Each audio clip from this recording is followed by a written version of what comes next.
అందరికీ నమస్కారం. Welcome to Suman TV. ప్రపంచ వ్యాప్తంగా ఎంతో మంది, చెప్పాలంటే కోట్ల మంది భక్తులు తమ అదృష్ట రత్నాలను ధరించి ఎంతో మందిని సిరి సంపన్నులుగా మార్చిన మహానుభావులు.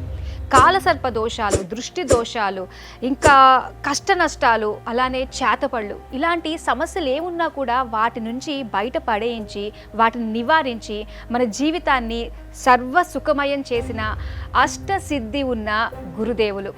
జీరో నుంచి హీరో వరకు, నార్మల్గా ఉన్న వ్యక్తి నుంచి వ్యాపారవేత్త వరకు మారిన వాళ్ళందరూ కూడా ఈయన శిష్యులే. అంతేకాదండి, అలనాటి ప్రధానమంత్రి దగ్గర నుంచి మనం చూసుకున్నట్లయితే పివి నరసింహారావు గారు, అలానే ఎన్టీ రామారావు గారు, కొనిజెట్టి రోసయ్య గారు, అలానే నేటి ప్రముఖుల గురించి ప్రస్తావించుకుంటే చిరంజీవి గారు, మల్లారెడ్డి గారు, బాలకృష్ణ గారు, ఇలా ఎంతోమంది. అది మాత్రమే కాదు, రాష్ట్రానికి సంబంధించి, కేంద్రానికి సంబంధించి, అలాగే పారిశ్రామికవేత్తలు, వ్యాపారవేత్తలు, అంబానీ గారు, టాటా, బిర్లా, ఇలా ఎంతో మంది ఈ అదృష్ట రత్నాల్ని ధరించి ఘంటాపదంగా దాని యొక్క ప్రభావం ఎలా ఉంటుందో కూడా ప్రపంచానికి చాటి చెప్పారు. మరి అలాంటి మహోన్నతులైన డాక్టర్ మహారాజ్ రమణ యోగిలాల్ గురూజీ గారు మన స్టూడియోకి విచ్చేయడం నిజంగా మన అదృష్టం. మరి ఆయనతో మాట్లాడి బోల్డని విషయాలు మనం ఇప్పుడు తెలుసుకుందాం. నమస్కారం గురువుగారు. గురుగారు, మనం ఏదైనా పోగొట్టుకున్నామంటే అది దొరకడం అన్నది ఈ రోజుల్లో చాలా కష్టం అండి. అందులోనూ విలువైంది బంగారం పోయిందంటే మాత్రం నిజంగా చాలా కష్టం. కానీ అలాంటిది పోయిన బంగారం కూడా కేవలం 2 గంటల్లోనే దొరికిందంట. ఇది ఎలా గురువు గారు? అసలు జరిగింది స్వామి మిరాకిల్. వాళ్ళ అమ్మాయి వాళ్ళు మా ఇంటికి వచ్చారు కదా, అప్పుడు మా ఇంటి దగ్గరికి అంటే వెళ్ళినప్పుడు వాళ్ళకు జర్నీ ఎక్కువ, వాళ్ళకేమో లాంగ్ చైన్ ఏమో వేసుకొని వచ్చింది మా ఇక్కడికి. ఇంటి దగ్గర 10 అనమాట నైట్. ఆమె తీసి ఎక్కడో పెట్టేసింది అనమాట, డస్ట్ లో పెట్టేసింది. ఆ డస్ట్ లో పెట్టేసి 4-5 రోజుల నుంచి అంటే పట్టించుకోలేదు. అది కనిపించలేదని 2 రోజుల నుంచి అంటే మామే వెళ్ళినంత బాగా మాట్లాడుతుంది, కానీ 2 రోజుల నుంచి డిస్టర్బెన్స్ అంటే ఏందని అడిగితే చెప్పలేదు. ఆ తర్వాత ఇట్లా చెప్పింది, ఇట్లా అక్కది ఇట్లా లాంగ్ చైన్ ఎక్కడో పెట్టేసింది, బీరోలో అక్కడ కనిపించలేదు, చాలా ఇబ్బంది పడుతుంది, మాట్లాడలేదు అని చెప్పి బాధపడింది. అప్పుడు నేను ఎంటమంటే చెప్పాను, మా గురుగారి ఫోటో పెట్టుకొని మీ ఎక్కడికి చెప్పు, 24 hours టైంలో దొరకకపోతే కదా గురుగారికి నేను వేడుకుంటాను చెప్పాను. 24 hours కాదు, 2 గంటలలో దొరికింది. రేపు ఇదే అమ్మాయి వచ్చి నీకు సమాధానం చెప్తుంది, నా భార్యను తీసుకొని వస్తే అక్కడికి. ఆ అమ్మాయి ఎంత ఇష్టపడుతుందో, నేను ఎంత ఇష్టపడుతుందో అన్ని నీకు ఆమె చెప్తుంది రేపు వచ్చినప్పుడు. టైం ఎక్కువ లేదు, జనవరి 1st కల్లా వచ్చేస్తాను గురుగారు మా భార్యను తీసుకొని. అదే నీకు సాక్ష్యం.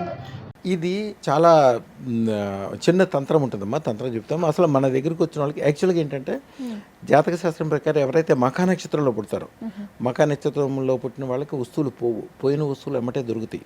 కేతువు యొక్క అనుగ్రహం వాళ్ళకు ఉంటుంది అనమాట.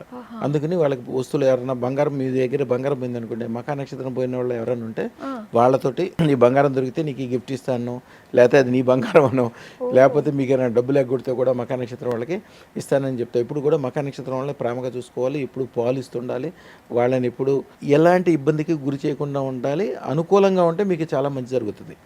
కొద్దిగా మఖా నక్షత్రం వాళ్ళు ఎప్పుడు టెన్షన్లో ఉంటారు, టెన్షన్ పెడుతుంటారు, కానీ దాన్ని మీరు పాజిటివ్గా మార్చుకోవాలన్నమాట. కేతు యొక్క ప్రభావం. ఇక బంగారం పోతే మామూలుగా ఉండదు ఇంట్లో, అప్పటికప్పుడు నిజంగా పోయిన వాళ్ళకే తెలుసు ఆ బాధ. ఇప్పుడు దీనికి ఒక చిన్న తంత్రం కూడా ఉంటుందమ్మా. ఇంట్లో గబుక్కును నా దగ్గర రాలేకపోతే కూడా ఈ చూపుడు వేలు ఉంటుంది కదమ్మా, ఇది దీన్ని గురువు వేలు అంటారు. ఈ గురువు వేలుకి కింద ఉన్న ప్రాంతాన్ని గురువు ప్రాంతం అంటారు. ఇది ఉబ్బెత్తుగా ఉంటుంది చూసారు.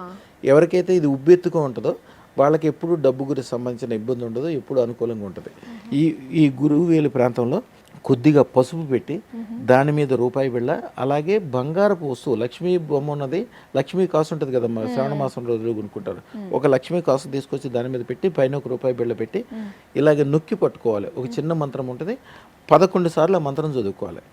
మీకు అప్పటికప్పుడే మీ ఇంట్లో స్వర్ణానికి సంబంధించింది తాకట్టు పెట్టాల్సిన అవసరం రాదు, బంగారం ఇంట్లో చేరుకునే అవకాశం ఉంటుంది, అదృష్టం పెట్టుకునే డబ్బులు వచ్చేస్తుంటాయి. ఎందుకంటే గురువు అంటే బంగారానికి అధిదేవత అనమాట. ఇక్కడ పెట్టుకోవాలి. చిన్న మంత్రం ఉంటుందమ్మా, శ్రీం హ్రీం క్లీం స్వర్ణ ఐశ్వర్యం ప్రయచ్చ స్వాహ.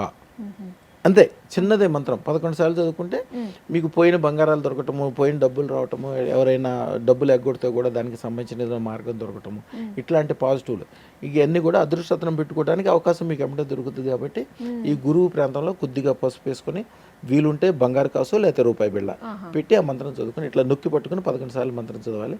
ఆ వస్తువుని మళ్ళీ మీ తిజోరి అంటే బంగారం పెట్టే చోట, అంటే ఎనపెట్లో కానీ డబ్బులు పెట్టే చోట పెట్టుకుంటే అన్ని రకాలుగా మంచి స్టార్ట్ అయిపోతుంది. చాలా బాగుంది గురువు గారు, చాలా మంచి విషయాలు తెలియజేశారు. అమ్మమ్మ శుభం గారు.